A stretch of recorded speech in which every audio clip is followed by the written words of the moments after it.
go to Paris all the time. For groceries, my daughter's school is Paris. On a sunny day, we'd have lunch at the park or simply walk along the Seine River. But have we really seen Paris? This school holidays, I want to make sure of that. Oh, c'est mignon la couleur ici.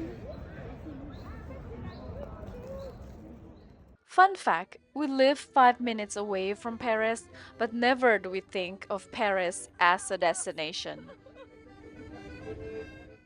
In France, schools usually get a 2 week break every couple of months. This April, instead of packing bags and going somewhere else, we play tourist. Instead of sleeping in the hotel, we slept in our own home because when you live that close, you can. We'd go out almost every day, my daughter and I, and hubby joining in when he could. Walk until our legs had opinions about it. Maybe not 100% tourist mode. We still don't like the crowds in Paris. Sorry. But we did the museums, a couple of landmarks, the streets you usually rush through on your way somewhere else. We treated Paris for the one everyone else flies across the world to see. The only difference is we don't need a map and we already know which ice cream shop is the best. Merci beaucoup. Au revoir. Cheers.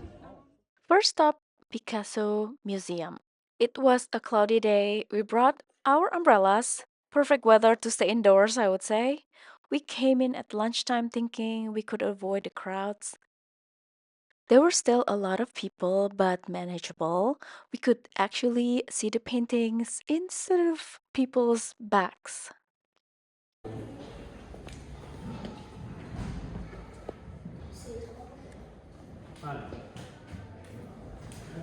Le domaine.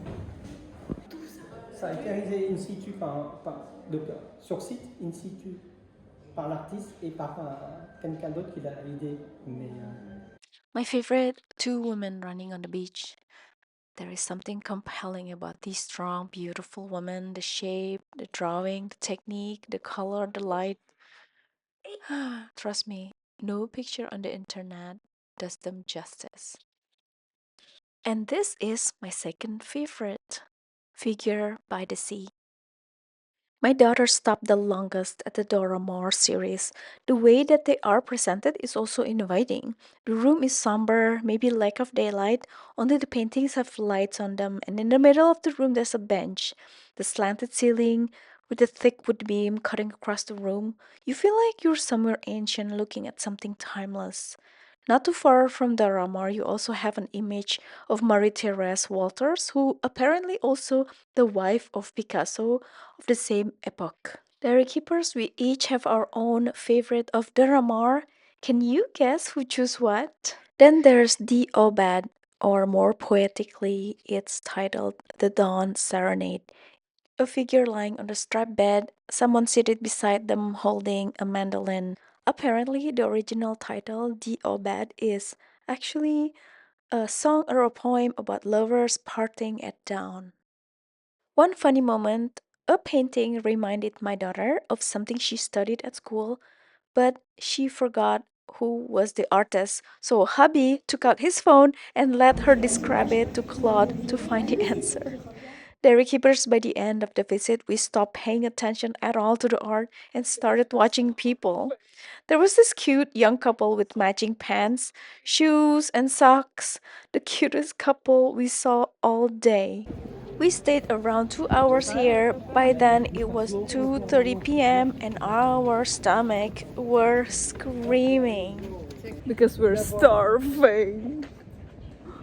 So starving. Thankfully, right next to the building there is a small garden with benches, a few shrubs, and young apples and peaches tree trained against the wall. Still thin, probably never fruited yet. We didn't think twice. We unpacked our lunch and ate in 5 minutes. The next day, we hung out in the Marais, people watching, critiquing and praising how everyone dressed, especially the girls. If you had told me I'd be doing street fashion critique with my 12 years old one day, I would never have believed you. This one have her own opinions, that's for sure.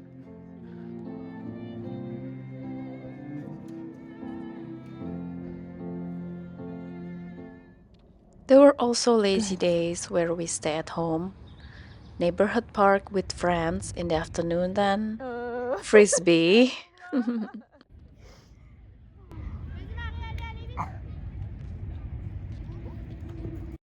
dinner in front of a film, or spending quality time together.